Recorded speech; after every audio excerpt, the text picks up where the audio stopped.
Welcome to this installment of the Tell Me More Presidential Conversation Series. My name is Sam Moshe. I'm the director of the Student Sustainability Center in SOJES, the School of Global Environmental Sustainability, and I'm a third year studying environmental and natural resource economics here at CSU. During this conversation, President McConnell and Dr. Diana Wall, a globally renowned soil ecologist and our inaugural director of SOJES, touch on past and current sustainability efforts at the school and discuss in depth how CSU faculty and students across disciplines are addressing some of the most complex sustainability issues of our time. CSU is home to some of the most hopeful and visionary minds I've ever met, and the tireless work of students and scientists like Dr. Wall will undoubtedly shift our path to a brighter future.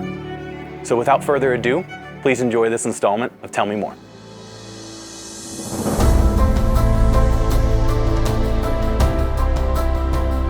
Sustainability to me is improving the well-being of humans and others, other life, and reducing the harm we do to the environment. I enjoy discovering bright people on campus, students, faculty, researchers who are all intent on trying to make a difference.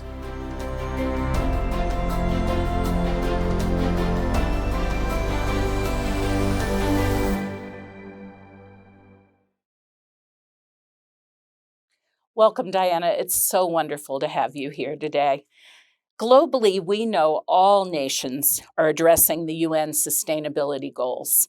Sustainability has been something that we at CSU have been committed to and are at the forefront of in terms of research, and we've been doing it for decades. It's so central to the courageous strategic transformation plan that we're working on now that I'm so excited to see it integrated there. So I am incredibly proud, and I think you know that one of the reasons I chose to be president at CSU was because of its deep commitment to sustainability. We're one of the first land-grant universities in the United States to recognize that it's not just one department, it's not just one school, but it takes the entire campus, all disciplines, and especially the students working together to address our sustainability issues. So we embodied our unique capacity to address sustainability with the creation of the School of Global and Environmental Sustainability, of which you are the leader, founder and leader, I should say, so far ahead of your time. The school is known nationally and internationally for its innovative and impactful research, education, and engagement programs. You're the inaugural director of SOJES, the School of Global Environmental Sustainability, and I want to start really by thanking you for your extraordinary work and your extraordinary leadership, and for joining me here today. So I'm excited to talk to you. It's an amazing opportunity to share your brilliance and expertise with this amazing audience. And this conversation will actually be posted for the CSU community during Earth Week. So I just think that that's perfect. And I want to start with a really fundamental question for you.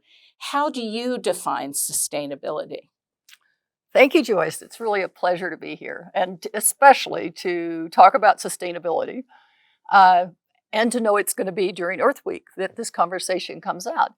I think that the definition of sustainability can be quite complex depending on the person, but I like to think of it as something that's more down to, I guess, everybody's level, which is improving the well-being of humans and others, other life, without doing much harm to the environment.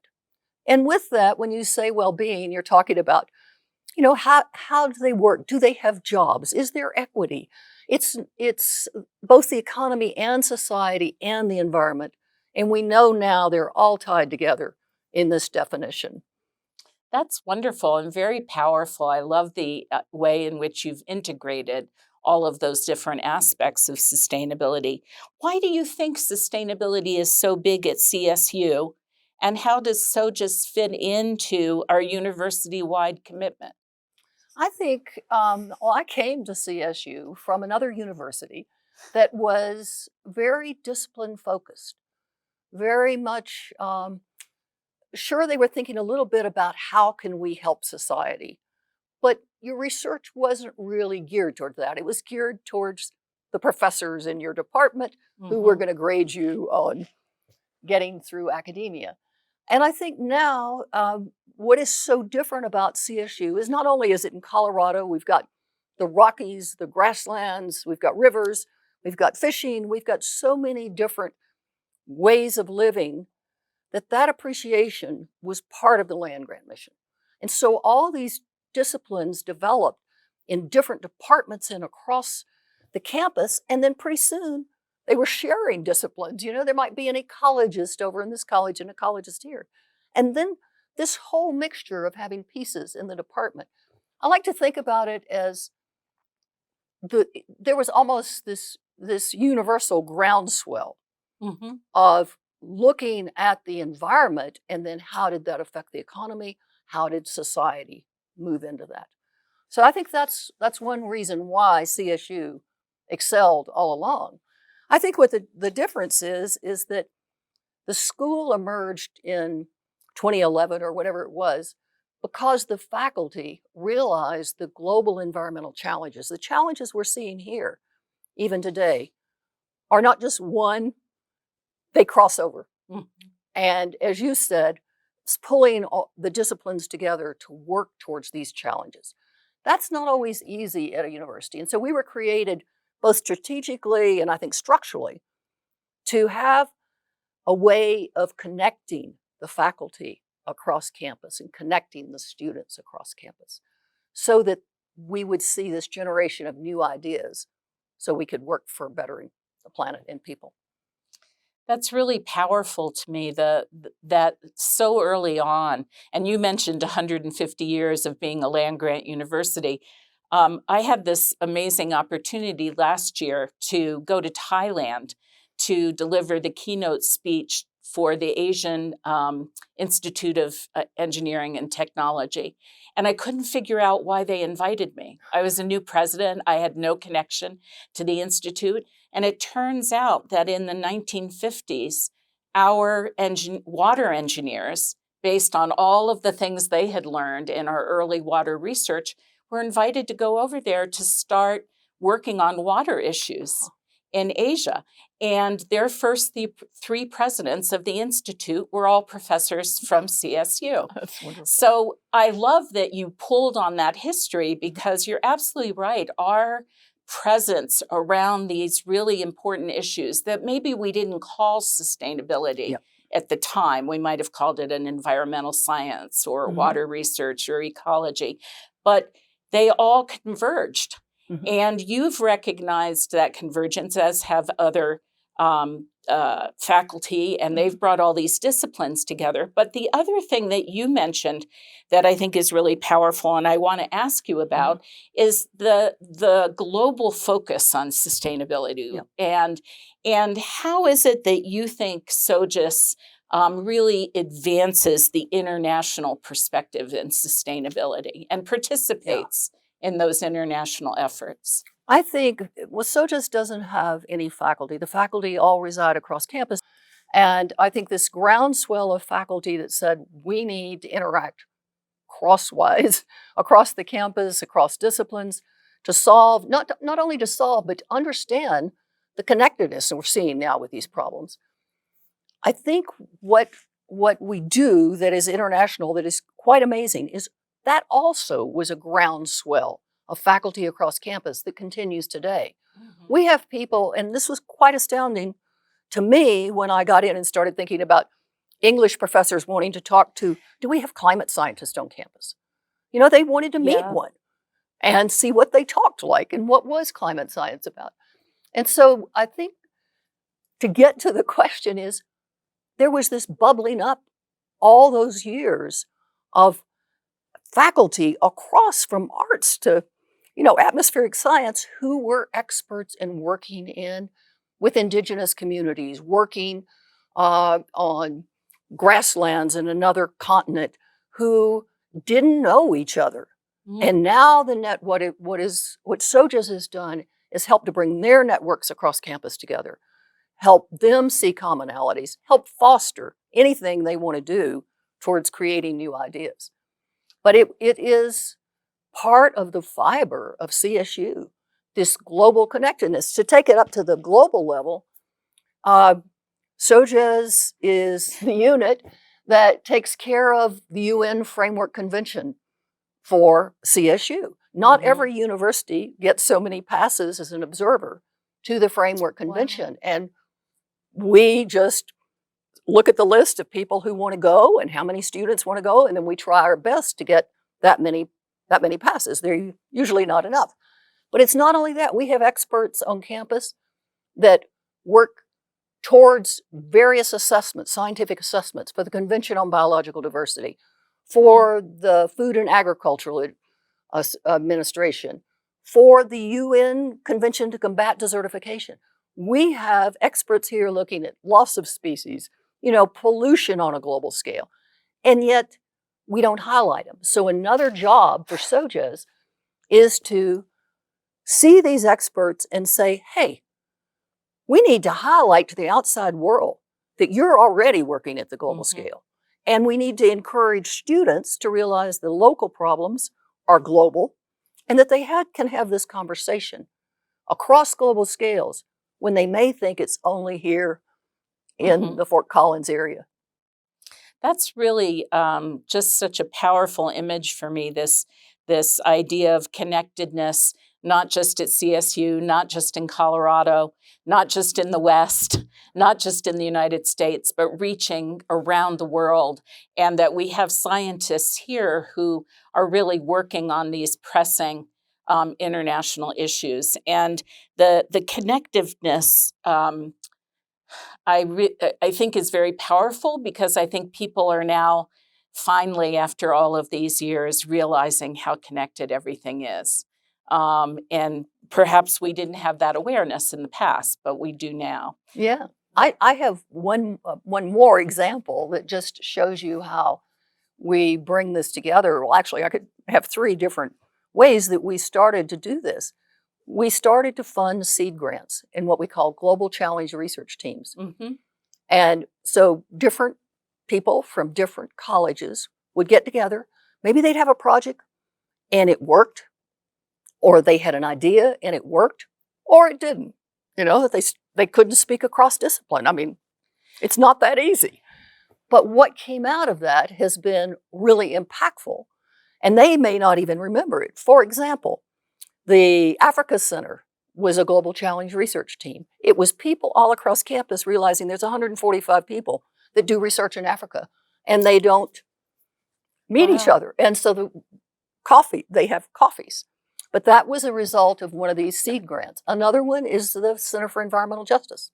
They were a working group at the school, one of these research teams. Another one is research groups. The Partnership for Air Quality and Climate and Health, that one was that was a Global Challenge research team. They just came together with their ideas. They weren't very organized. And then there's one called the Aerobiome.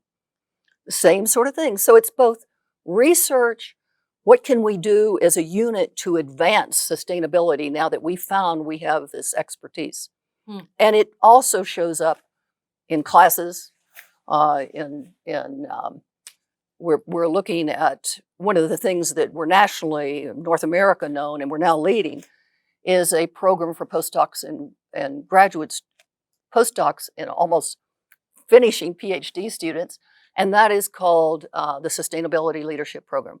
They have to sign on for 9 months of all sorts of learning skills, like talking to the media, in various media, writing to talking on the radio, whatever. But then also, how do you deal with conflict? We teach them a number of skills, but they're from everything, again, from atmospheric science to arts. And they get in a room with each other and they have to learn how to collaborate. And so now we're on this is going to be 200 of those that we've graduated. That is so exciting. It is. It is really exciting. And can have great impact nationally and on the world. They're awesome. Yeah. They're just awesome. So how did you learn those skills yourself? That might be harder to figure out. I don't know. I think a lot of it is observing and what works and doesn't work. I was very disciplinary, and I also want to say to everybody who's watching that I appreciate, and we don't expect everybody to go to this interest in sustainability. We do it at different stages of our career. And if you're disciplinary work, we need disciplinary work as the balance. But this new cross unit, the structure that we've built here, I think is happening at a lot of universities, because I'm getting calls from Europe and everywhere. How did you all do this? What are the commonalities? We're thinking about doing this at University X, Y, Z that I could tell you about. And it's been a success. And I think it's partially because the faculty they're a little shy, but they get in there and they actually say, what does this sound like? And I think the benefits of that, even if they don't collaborate for 20 more years, is that they now know touch points at different places. And that's building this respect for different disciplines. And I think that I think it started with me. I had no fear, which was, I don't understand what you're saying from day one. So that's kind of how I got involved in interdisciplinary and collaborative research. It's really really interesting to me. And you had mentioned the arts and literature. And, we have a Guggenheim award-winning poet here, Camille Dungy, who focuses her work really on the environment. Right. And that, I think that speaks volumes and really illustrates what you're saying, which is this interest is really embedded throughout CSU. In every discipline. And I think that that's so incredible. What do you think? I'm really struck also by the international role that SOJUS plays and the attention that's being paid to it now. What do you think we could do to elevate its visibility? I think there's a number of things. One, we SOJUS needs to find these global connections better, so that we are aware of how many different UN bodies CSU is called on. We had a early career scientist from SOJUS speak to the UN last year. Wow. I mean, these types, I knew about it, but did the rest of the campus know that we have that caliber of global connections? And I think many people, whether they're in the arts or design or wherever they are, business, have these global connections that we don't highlight or know about. I think the other thing so creating a network for those that want to be involved of, hey, I'm going to this convention on biological diversity. Did you know this guy over here is involved in desertification? It's just that kind of simple thing. But we do things like managing the planet, which was at AVOS and now is virtual. But it brings together people from different colleges on a topic that may be regional here, or it could be global and have global impact. And that is a reach to the community and to society also. We have the Antarctic lecture that surprisingly, I started, but that it's at the public library. It's been going for 11 years, and we have on a Tuesday night, 85 to 100 people. Wow. Now that blows me away that it's A, still going, but B, that there's that much interest in what this continent will do, perhaps when it melts down. But, there is interest in that sort of thing. But I think it's the policy organizations that a lot of the students are also interested in, because they want to know, how does policy, what changes can I make? Should I work at the local level or jump? Try them out. And they want to make a difference. Yes, absolutely. Our students are desperate to make an impact on the world. They feel the urgency of sustainability and the health of the planet. And they want to take what they're doing and get out there and make a difference. And it's one of the most exciting things about talking to our students. It's incredible. You mentioned Antarctica. Do you want to talk a little bit about your own work? I think that did help push me. Yeah, I always like to talk about it. I should have said, do we have another half hour? I think working in Antarctica made me very aware of my footprint as a scientist. because you go to a place, we go to an area, it's 8 hours flight in a military aircraft to the continent, and we land at the US base, and then it's, gear and all that, and to the field with your survival gear by helicopter, 40 miles. Wow. So we travel by helicopter back and forth. So I've got a lot of hours in a helicopter, but that isn't when that helicopter leaves, you're one of two people, because two people have to go together to the field. And you may be the only person at that spot that's ever been there. So that is a remarkable feeling. And then to hear nothing. There are no birds, there's no animals roaming around. It's too cold and dry.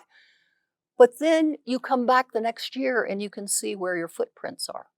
They're still left and preserved. Wow. And they don't change the year after. And then seeing increasing footprints as new bases were built by other nations, it's very international, really is an eye-opener, I think, for all the scientists and what we, as well as tourists, are doing. And I think it's easy here to go hiking in the Rockies and not see those footprints, or not see that I have made a difference by dropping a piece of paper. Whereas I know it. I've stopped a helicopter to run back and get a plastic bag. So that's the kind of level. That's not about my research, but it does make you much more aware of the sustainability that we have to really watch how we reduce our harm to the environment. Yeah, just our own personal responsibility for literally leaving footprints behind, and the impact that can have on a climate, on an ecosystem. It's really striking that other nations have built these field research centers. Do you often have an opportunity to talk to the other scientists from other countries? Oh, yes. Oh, absolutely. And I think that's another reason why we're all very close. I mean, if you land in an airport, there's usually, you can tell by the backpacks and the horrible clothes that, that everybody is going down. And it's frequently easier to work scientist to scientist on a project than it is to go through the state departments of various nations. But it is very much like what's happening in the Arctic. And so we also have people at CSU who are working with indigenous peoples in the Arctic, who are working in and seeing the change there much faster than we're seeing in Antarctica. And they are, they're very concerned as to how it is melting and how that change around the Arctic Circle is affecting so many nations.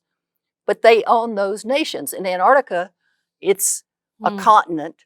And even though there's already geopolitics in the Arctic about whether Russia's planning their stake, or France or us, or who might have their boats going back and forth, their ships, in the Antarctic, you can join the Antarctic Treaty and establish a hunk of land. And so some nations are showing their presence by expanding, getting ready for the next 100 years. So it's governance is always interesting. That was going to be my next question, right? With that, the governance must be very complex. There must be, and this gets back to the leadership program that you're running. It must get back to having to learn a lot of ambassadorial skills and negotiation to be able to get done what you want to do. Exactly. And I think, we're very respectful of what is going on. For example, in the US and the State Department, at the National Science Foundation, as scientists, and we are very aware that it's a treaty situation. Well, that's really impressive. Now, the school's been around for nearly 13 years. Is that right? That's right. That's so amazing. It shows how much ahead of our time. Yes. You're ahead of time you were, not just CSU. And it's an amazing achievement. What do you think that we should be doing for our next steps in terms of sustainability? What can CSU do better? What boundaries should we be pushing? Well, obviously, I think there's several. I think that in terms of the academic structure, we need to incentivize, and we may do this in various departments, and so I may be speaking without knowing all the details of the process of reward system for working interdisciplinary and thinking about sustainability. And some of it is working with society, addressing these challenges that society has given us. But I think that's one thing, is to look at how we reward faculty, staff, students for doing this. Secondly, I think there is a need to expand. We could serve a lot more faculty, and I'm just saying that I would have never believed that we would be able to expand in this direction. But I think what has happened is we review each program every year and say, what would make a difference? Because there's uncertainty about all these global challenges, and are we really meeting them? And what's the feedback? What's the feedback of the Sustainability Leadership Fellows on every segment of what we do? Is that serving them or not? And then we look at them when they're, people are finished with it. Did that help you? And if it doesn't, we decide, do we keep going with that particular program? So I think what CSU does is fabulous in expanding these connections, this connective fiber. It doesn't mean it has to be the priority for every single person in liberal arts or in a different college, but it's the connectivity and knowing where to go. So we want to be able, by expanding, create more opportunities for the faculty to get involved on more than just at a cocktail party, but through panels, meeting each other, through various different venues. And I would love to see the major happen. I have to just throw that in. Yeah, absolutely. I'm with you on that one. Would love there to be a major. Yeah. So you have just had extraordinary results with SOGIS and also with all the scientists who participate. They're producing incredible research. What do you think we could be doing differently that would help support the production of all of our scientists and all of the faculty that you've been talking about?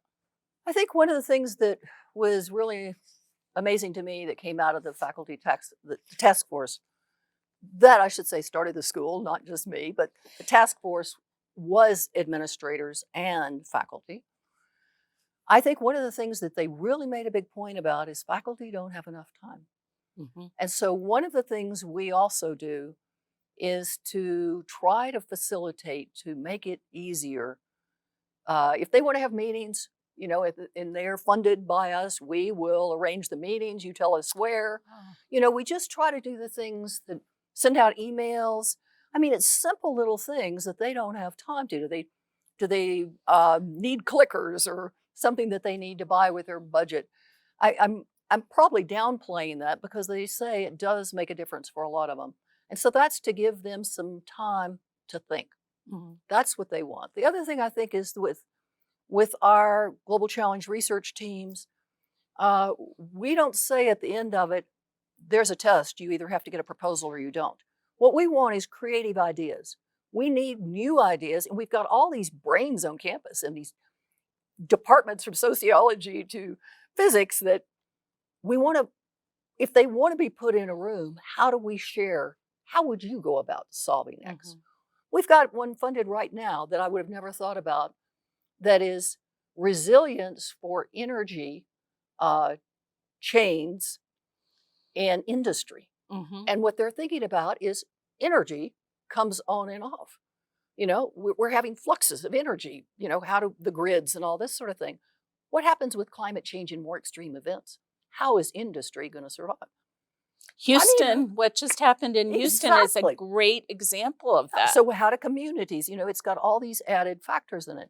So I think if there's any way to have kind of like even mini conferences or funds for mini conferences or across campus, I'm talking about just with faculty and staff. And I haven't mentioned that the students are involved in these global challenge Mhm. research teams. I mean, they frequently hire a graduate student or somebody to be involved, and that's just an added, add-on to these. I could probably come up with some more concrete, but those added Mhm. little things, it's not, we don't want them to feel like, oh, I got another proposal I've got to do. I don't have any time to do it. I've got, I really love the idea that the School of Global Environmental Sustainability is really a hub. And it's not just a hub for this interdisciplinary ecosystem, it's also a hub for services, yeah, for that's where empowering we look at it. faculty to be able to focus on what they need to Right. focus. And that's so important. I mean, that plays a really, really critical role. So I appreciate that you do that and that you see that Yeah. for our faculty. If you had one thing to tell us Mhm. about what we could do on campus to further sustainability, what would that one thing be? And by that, I mean across Yeah. Yeah. research, Yeah. engagement, academics, students, faculty, staff, our own energy Yeah. use.